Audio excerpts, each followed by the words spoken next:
हमारे मंदिरों में ब्राह्मण अगर जाए तो छत्री को आने की इजाज़त नहीं, छत्री आए तो वेश को आने की इजाज़त नहीं, वेश जब आ जाए तो शूद्र को जाने की इजाज़त नहीं।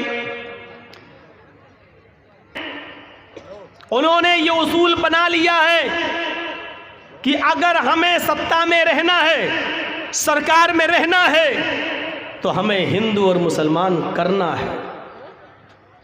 कि जब खाने काबा में आज़ान देने की बारी आई तो अल्लाह के रसूल ने आज़ान देने के लिए हज़रत बिलाल को चुना था। खाने काबा की चाबी बिलाल के हाथ में दी गई थी और आज़ान देने की जिम्मेदारी बिलाल की को सौंपी गई।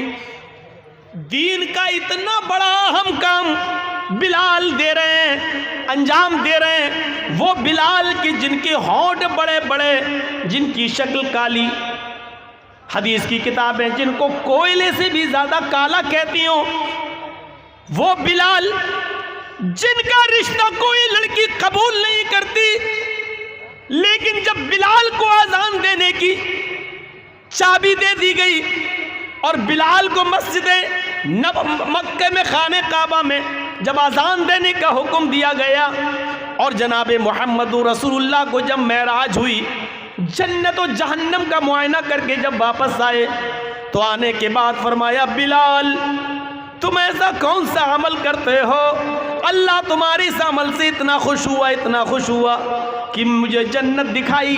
जब मैंने जन्नत में देखा तो जूतों की आवाज़ आ रही थी। मैंने पूछा, जिब्रील ये किसके जूतों की आवाज़ है? जिब्रील ने बताया कि यह हज़रत बिलाल के जूतों की आवाज़ है। वही डॉक्टर अंबेडकर जब ये पढ़ता है कि काले कलूटे इंसान को, एक हबशी नस्ल इंसान को इस्लाम आज़ान देने की इजाज़त देता, और डॉक्टर अंबेडकर ने इस्लाम कबूल करने का इरादा जाहिर कर दिया। ये वही अंबेडकर है जिसने कुरान को पढ़ा और पढ़ते पढ़ते कुरान की इस आयत को हिंदी में अनुवाद करके पढ़ने लगा, या अय्युहन्नास इन्ना खलकनाकुम मिन ज़करिन व उन्सा वजअलनाकुम शुऊबन व क़बाइल लिताअरफू। है सारी दुनिया के मानव जाति, है सारी दुनिया के इंसानों, हमने तुमको एक मर्द एक औरत से पैदा किया, तुम सबका बाप एक है, तुम सबकी माँ एक है। डॉक्टर अंबेडकर चीख पड़ा, वाह ये कुरान है जो हमारी मंजिल हमें बता रही है, ये कुरान है जो सारी दुनिया के इंसान को एक बाप और एक माँ का बेटा मानता है। ये कुरान है, ये इस्लाम है जिसने सारी दुनिया के इंसान को भाई भाई बताया है, क्योंकि एक बाप और एक माँ की औलाद तो सब भाई भाई हुए। ये कुरान है जिसने हमें ये सबक दिया है। मेरे भाइयों यहाँ से सीखो, एक गैर मुस्लिम कुरान पढ़ता है तो इस्लाम से प्रभावित हो जाता है, इस्लाम से मुतासिर हो जाता है, और एक मुसलमान है जो सुबह शाम से लेकर 2 बजे तक तकरीरें सुनता है लेकिन मारधाड़ करता है, और तकरीरें सुनकर भी इस्लाम उसके हलक के नीचे नहीं उतरता है। ये हम हैं। एक गैर मुस्लिम है, भारत का संविधान लिखने वाला कुरान की एक आयत पढ़ता है तो उसके दिल की दुनिया बदल जाती है, और एक हम मुसलमान हैं जो रात भर कुरान और हदीस सुनकर भी हमारे हलक के नीचे नहीं उतरता है। चुल्लू भर पानी में डूब मरना चाहिए हमें और आपको। चुल्लू भर पानी में डूबकर क्या तासुरात हम पेश कर रहे हैं लोगों के सामने।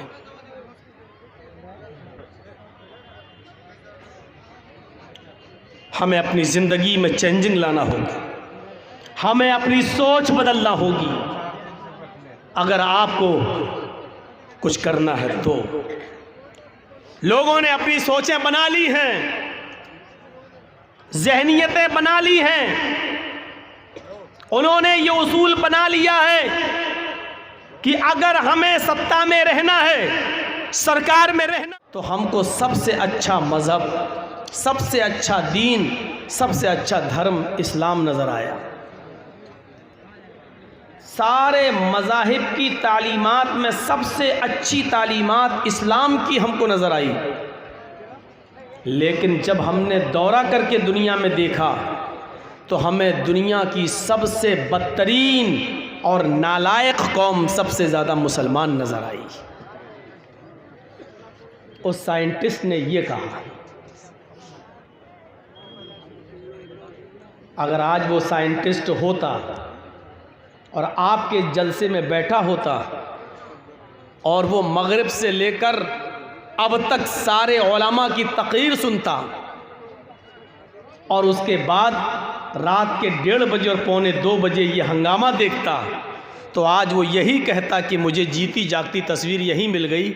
कुरान और हदीस की तालीम सबसे बेहतर, सबसे अच्छी, लेकिन उसके मानने वाले सबसे बदतर और सबसे बेकार और सबसे ज़्यादा नालायक, जो एक ही जलसे में जो अभी ख़त्म भी नहीं होने पाया और अपनी नालायकी का सबूत यहीं दे रहे हैं।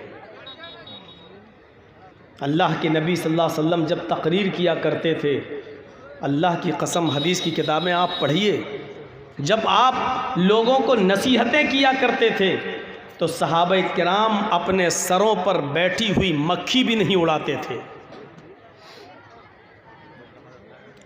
हाथ का पंखा हुआ करता था, हैंड फैन, वो रखा रहता था, पसीना टपकता था, लेकिन कोई शख्स अपने हाथ से पंखा उठाकर उससे हवा नहीं करता था, क्योंकि अल्लाह के रसूल दर्स दे रहे हैं, नसीहत कर रहे हैं, वाज कर रहे हैं, तकरीर कर रहे हैं। इतने अदब के साथ सुनते थे लोग।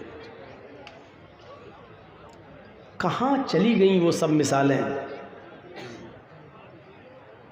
कहाँ चला गया वो सब अमल। गौर करना चाहिए हमें अपनी ज़िंदगी पर। वो इस्लाम जिसको आज बदनाम करने की एड़ी से लेकर चोटी तक जोर लगाया जा रहा है, इस्लाम की खूबियों को बयान करने के लिए न कोई मीडिया है, न कोई प्लेटफॉर्म है, लेकिन उसकी कमियों को बयान करने के लिए आपको एक से एक बढ़कर चैनल आपको दिखाई देंगे।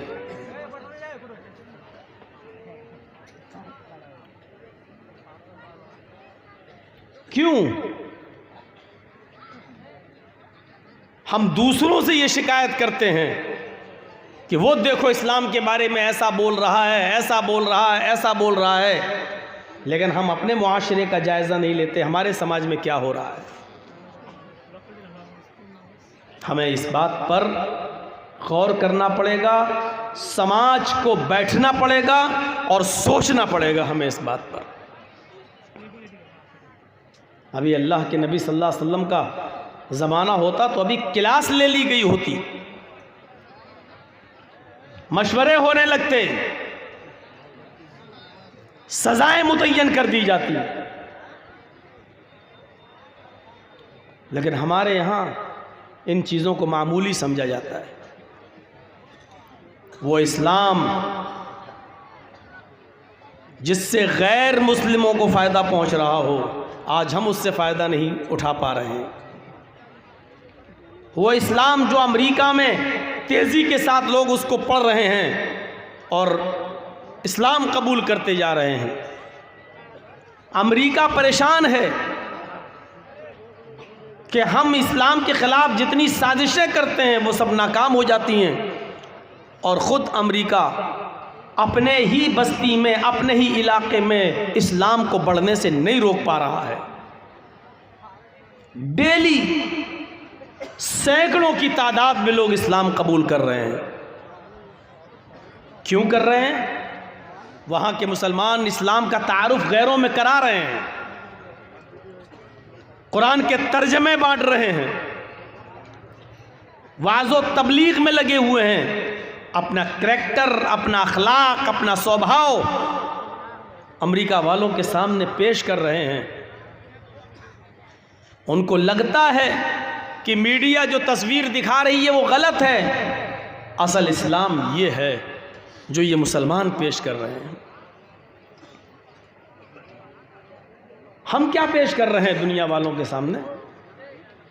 हमारा करैक्टर और हमारा अखलाक देखकर कौन आदमी हमारे करीब होगा, कौन हमसे जुड़ेगा? जिस मदरसे के लिए आप जलसा करा रहे हैं उस मदरसे को हम ताउन दे रहे हैं और ये उम्मीद रखते हैं कि इस मदरसे से जो बच्चे पढ़कर आलिम बनकर निकलेंगे वो बुराइयों पर कदगन लगाएंगे, रोक लगाएंगे और इस्लाम की दावत व तबलीग में एक अहम रोल अदा करेंगे। हम जिन तलबा से ये उम्मीद लगाए बैठे हैं उन्हीं इस्लामी तलबा के सामने, उन्हीं पढ़ने वाले बच्चों के सामने आप अपना रवैया ये दिखाएंगे तो कौन सा शख्स इस्लाम से मुतासिर होगा? आप हमें ये बताइए। जिस इस्लाम के बारे में कुरान कहता है इन्नद्दीन इंदल्लाहिल इस्लाम, अल्लाह के नज़दीक पसंदीदा मज़हब इस्लाम है। क्या ये इस्लाम जो हम पेश कर रहे हैं? और जिस दीन के बारे में अल्लाह ने कहा था अल-यौमा अकमलतु लकुम दीनकुम व अतममतु अलैकुम निअमती व रदीतु लकुमुल इस्लाम दीना, आज मैंने तुम्हारे लिए तुम्हारे दीन को कंप्लीट कर दिया, तुम्हारे लिए तुम्हारे दीन को मुकम्मल कर दिया। वह अतममतु अलैकुम निअमती, और अपनी नेमतों का इत्माम कर दिया, अपनी नेमतें हमने पूरी कर दी। वह रज़ीतु लकुमुल इस्लाम दीना, और अल्लाह ने कहा था मैं तुम्हारे इस दीन इस्लाम से मैं राज़ी हो गया, तुम्हारे इस दीन इस्लाम से मैं खुश हो गया, इस दीन को मैंने पसंद कर लिया। अब आप बताइए क्या वो यही दीन था जिसको अल्लाह ने पसंद किया था? हमें उस दीन को समझना होगा जिसको अल्लाह ने पसंद किया है और जिसको सबसे अच्छा दीन कहा है, और जो दीन आदम अलैहिस्सलातु वस्सलाम से लेकर मुहम्मदुर रसूलुल्लाह सल्लल्लाहु अलैहि वसल्लम तक लेकर आए, और वो दीन जिसका चर्चा दूसरे मज़ाहिब के अंदर भी मौजूद हो, जिस दीन को हम मानते हैं कि नबी अकरम सल्लल्लाहु अलैहि वसल्लम के हाथों पूरा हुआ, और जिस नबी का जिक्र दूसरी मजहबी किताबों में मौजूद हो, उस नबी की तालीमात पर हम कितना अमल कर रहे हैं? नाम के साथ जिस नबी का जिक्र आया हो और उसकी तालीमात को ग्रहण करना, उसकी तालीमात को अपनाने का हुक्म गैरों ने दिया हो। वेदाहमित पुरुष महानिमादित्य वरुण तपस प्रस्तात् यन्याय, अहमद एक महान पुरुष बनकर आएगा।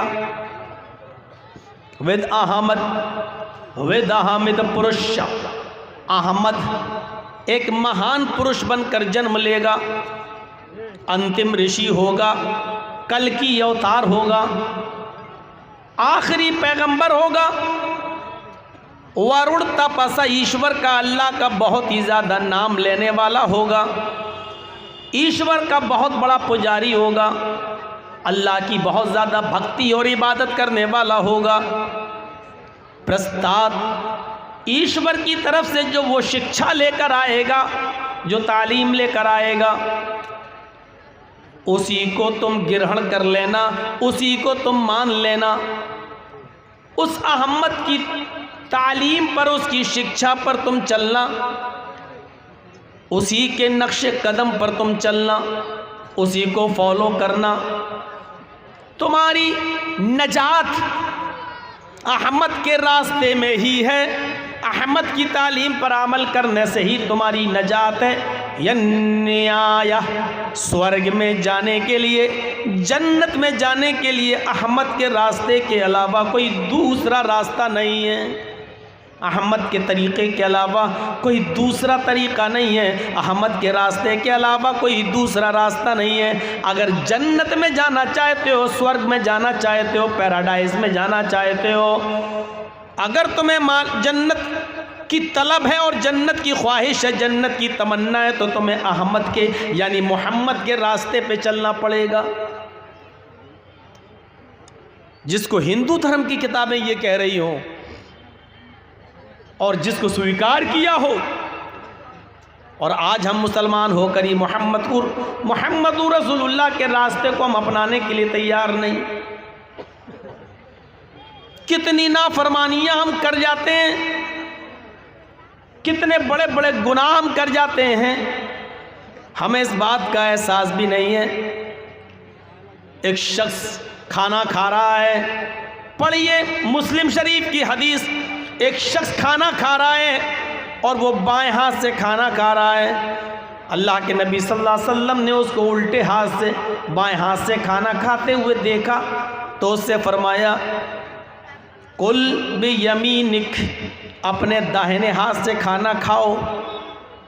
उसने आज़ुर हुए तकब्बुर, उसने तकब्बुर भरे लहजे में कहा आए मोहम्मद मैं बाएं हाथ से खाऊंगा, दाहिने हाथ में मेरे खाने की ताकत नहीं है। मैंने मतलब उसका ये था कि मैं उल्टे हाथ से खाऊं, आपका क्या जा रहा है, दोनों हाथ मेरे हैं, मैं उल्टे ही हाथ से बाएं हाथ से खाना खाऊंगा, आपको क्या है।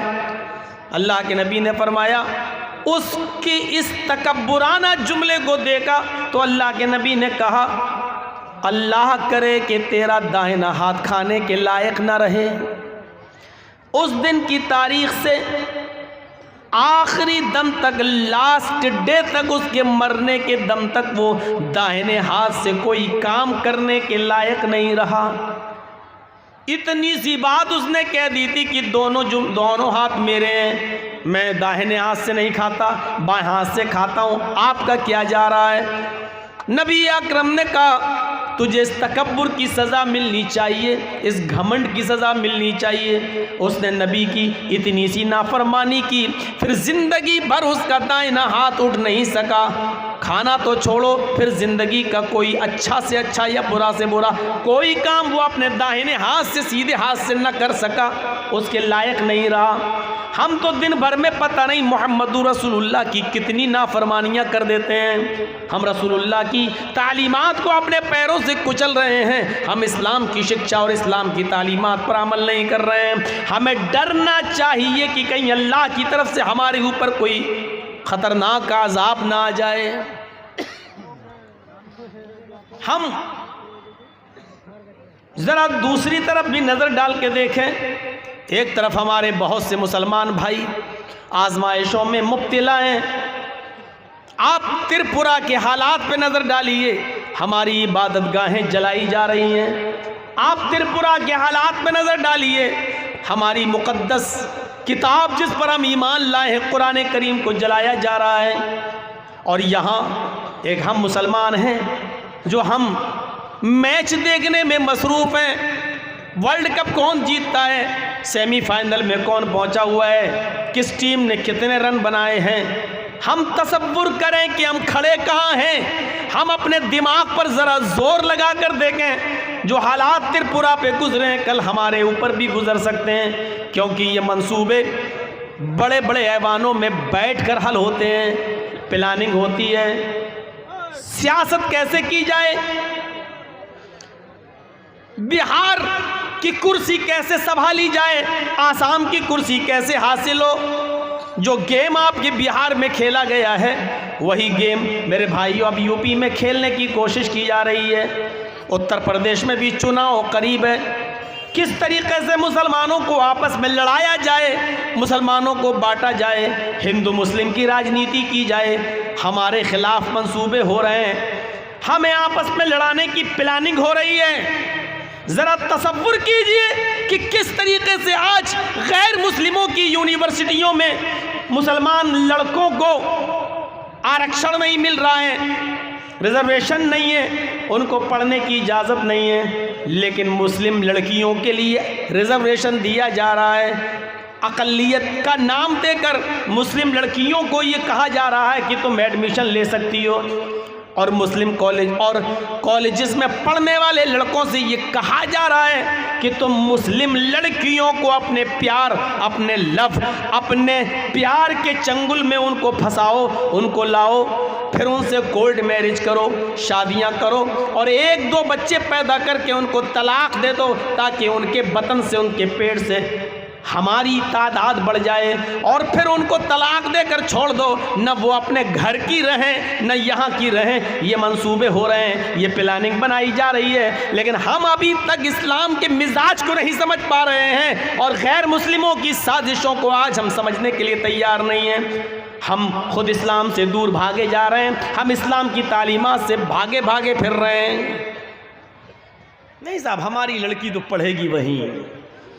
कितना अच्छा काम किया जा रहा है, मुस्लिम लड़कियों को कॉलेज में पढ़ने के लिए जगह मिल रही है, यूनिवर्सिटी में। इसके पीछे साजिश क्या है, उस साजिश को हम नहीं समझ पा रहे हैं, नहीं समझेंगे। माशाल्लाह, ये सरकार बहुत अच्छा काम कर रही है। देखिए कितना अच्छा, हमारी मुस्लिम लड़कियों को इतना रिजर्वेशन दिया है, लड़कों को क्यों नहीं दिया जा रहा है?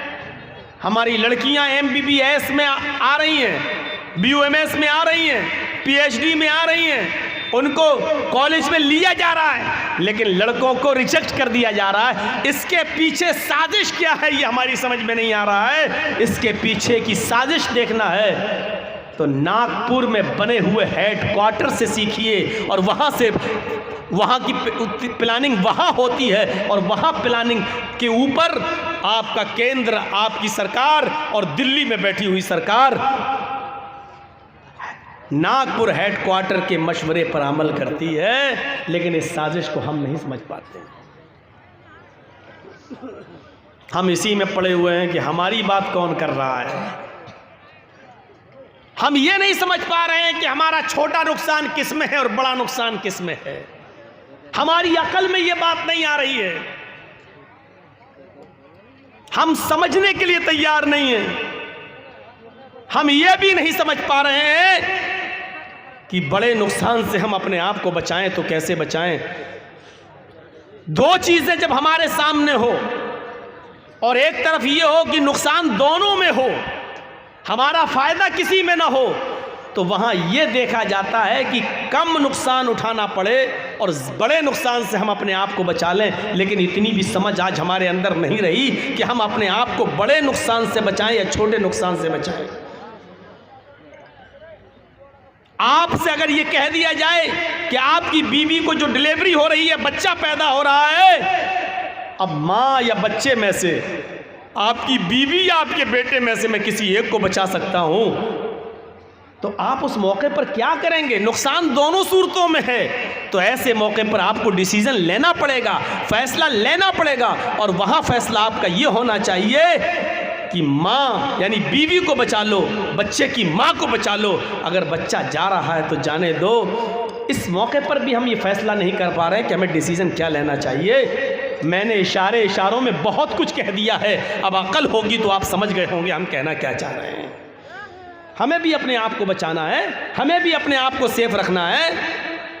हम सिर्फ बिहार में थोड़ी बोलते हैं, हम तो पूरे हिंदुस्तान में जा रहे हैं, हमें भी अपने आप को बचाना है। लेकिन मैंने बातों में बहुत कुछ कह दिया है। अक्लमंद रा इशारा काफ़ी अस, अक्लमंद होंगे तो आपको इशारा आपके लिए काफ़ी होगा।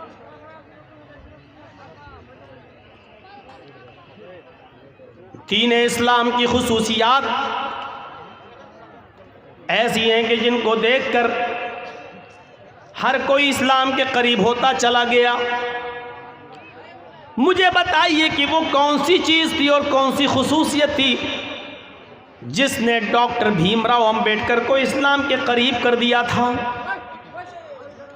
वो भीमराव अंबेडकर जिन्होंने भारत का संविधान लिखा है, और आज भी भारत का संविधान उन्हीं का लिखा हुआ है, जिस पर आज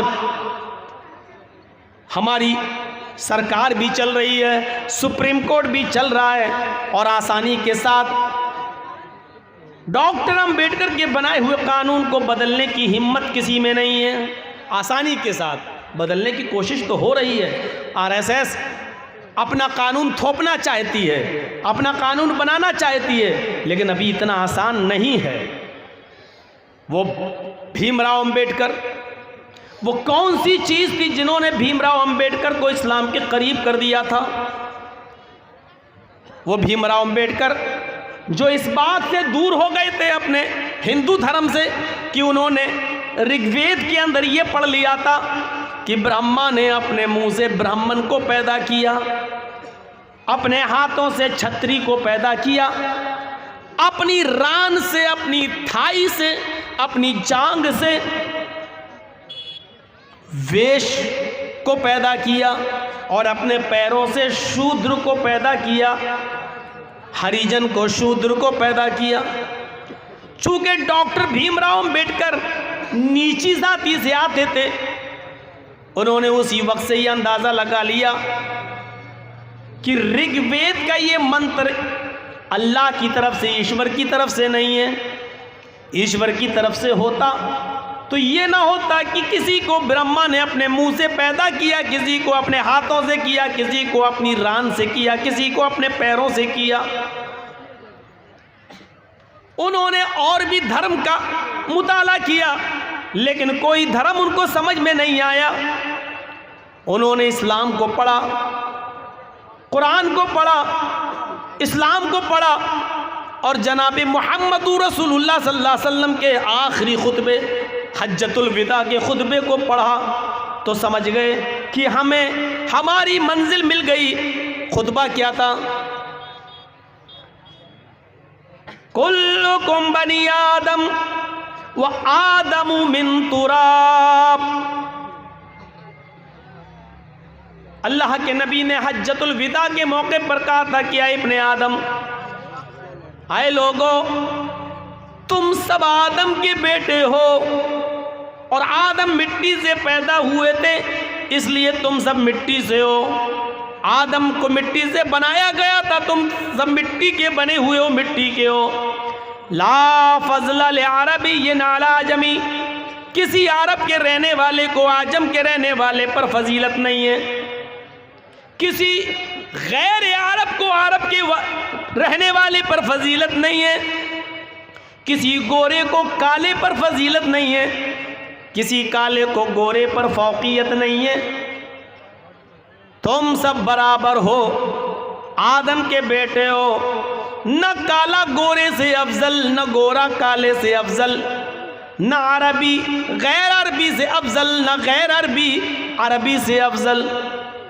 तुम सब इंसान हो, आदम की औलाद हो और आदम मिट्टी से बने थे, तुम सब मिट्टी के हो, सब बराबर हो। इल्ला बित्तक़वा, अल्लाह की नज़र में बड़ा वो है जो अल्लाह से सबसे ज़्यादा डरने वाला है। डॉक्टर भीमराव अंबेडकर को इस चीज़ ने झंझोड़ दिया था, इस चीज़ ने झंझोड़ दिया था। डॉक्टर अंबेडकर ने पढ़ा था कि फारस का हबशा का रहने वाला एक शख्स है, शक्ल सूरत उसकी कोयले से ज़्यादा काली है, होठ उसके मोटे मोटे हैं, नाम उसका बिलाल है। डॉक्टर अंबेडकर ने पढ़ा था कि जब खाने काबा में आज़ान देने की बारी आई तो अल्लाह के रसूल ने आज़ान देने के लिए हज़रत बिलाल को चुना था। खाने काबा की चाबी बिलाल के हाथ में दी गई थी और आज़ान देने की जिम्मेदारी बिलाल की को सौंपी गई। दीन का इतना बड़ा अहम काम बिलाल दे रहे हैं, अंजाम दे रहे हैं। वो बिलाल के जिनके होंठ बड़े बड़े, जिनकी शक्ल काली, हदीस की किताबें जिनको कोयले से भी ज़्यादा काला कहती हो, वो बिलाल जिनका रिश्ता कोई लड़की कबूल नहीं करती, लेकिन जब बिलाल को आज़ान देने की चाबी दे दी गई और बिलाल को मस्जिद मक्के में खाने काबा में जब आज़ान देने का हुक्म दिया गया और जनाब मोहम्मद रसूलुल्लाह को जब मेराज हुई, जन्नत और जहन्नम का मुआयना करके जब वापस आए तो आने के बाद फरमाया, बिलाल तुम ऐसा कौन सा अमल करते हो, अल्लाह तुम्हारे इस अमल से इतना खुश हुआ, इतना खुश हुआ कि मुझे जन्नत दिखाई। जब मैंने जन्नत में देखा तो जूतों की आवाज़ आ रही थी। मैंने पूछा, जिब्रील ये किसके जूतों की आवाज़ है? जिब्रील ने बताया कि यह हज़रत बिलाल के जूतों की आवाज़ है। वही डॉक्टर अंबेडकर जब ये पढ़ता है कि काले कलूटे इंसान को, एक हबशी नस्ल इंसान को इस्लाम आज़ान देने की इजाज़त देता है। हमारे मंदिरों में ब्राह्मण अगर जाए तो छत्री को आने की इजाज़त नहीं, छत्री आए तो वेश को आने की इजाज़त नहीं, वेश जब आ जाए तो शूद्र को जाने की इजाज़त नहीं। उसने जब ये पढ़ा तो इस्लाम उसके दिल के अंदर घर कर गया और डॉक्टर अम्बेडकर ने इस्लाम कबूल करने का इरादा जाहिर कर दिया। ये वही अम्बेडकर है जिसने कुरान को पढ़ा और पढ़ते पढ़ते कुरान की इस आयत को हिंदी में अनुवाद करके पढ़ने लगा, या अय्युहन्नास इन्ना खलकनाकुम मिन ज़करिन व उन्सा वजअलनाकुम शुऊबन व क़बाइल लिताअरफू। है सारी दुनिया के मानव जाति, है सारी दुनिया के इंसानों, हमने तुमको एक मर्द एक औरत से पैदा किया, तुम सबका बाप एक है, तुम सबकी माँ एक है। डॉक्टर अम्बेडकर चीख पड़ा, वाह, ये कुरान है जो हमारी मंजिल हमें बता रही है। ये कुरान है जो सारी दुनिया के इंसान को एक बाप और एक माँ का बेटा मानता है। ये कुरान है, ये इस्लाम है जिसने सारी दुनिया के इंसान को भाई भाई बताया है, क्योंकि एक बाप और एक माँ की औलाद तो सब भाई भाई हुए। ये कुरान है जिसने हमें ये सबक दिया है। मेरे भाइयों, यहाँ से सीखो, एक गैर मुस्लिम कुरान पढ़ता है तो इस्लाम से प्रभावित हो जाता है, इस्लाम से मुतासिर हो जाता है, और एक मुसलमान है जो सुबह शाम से लेकर 2 बजे तक तकरीरें सुनता है लेकिन मारधाड़ करता है, और तकरीरें सुनकर भी इस्लाम उसके हलक के नीचे नहीं उतरता है। ये हम हैं। एक गैर मुस्लिम है, भारत का संविधान लिखने वाला कुरान की एक आयत पढ़ता है तो उसके दिल की दुनिया बदल जाती है, और एक हम मुसलमान हैं जो रात भर कुरान और हदीस सुनकर भी हमारे हलक के नीचे नहीं उतरता है। चुल्लू भर पानी में डूब मरना चाहिए हमें और आपको। चुल्लू भर पानी में डूबकर क्या तासुरात हम पेश कर रहे हैं लोगों के सामने।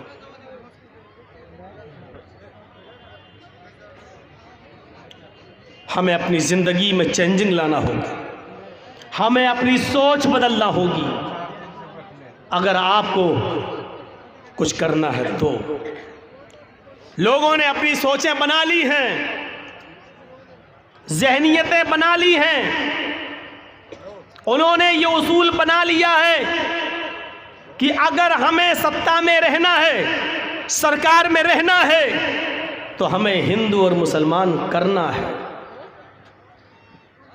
आज यूपी के चुनाव जो होने वाले हैं, अगर उसमें बीजेपी के लोग हिंदू मुसलमान करना छोड़ दें, हिंदू मुसलमान करना छोड़ दें, पाकिस्तान का नाम लेना छोड़ दें, तो आप यकीन मानिए कि यूपी के अंदर 5 सीटें भी योगी की नहीं आ सकती हैं। लेकिन उन्होंने अपना जहन बना लिया है, अपनी सोच बना ली है।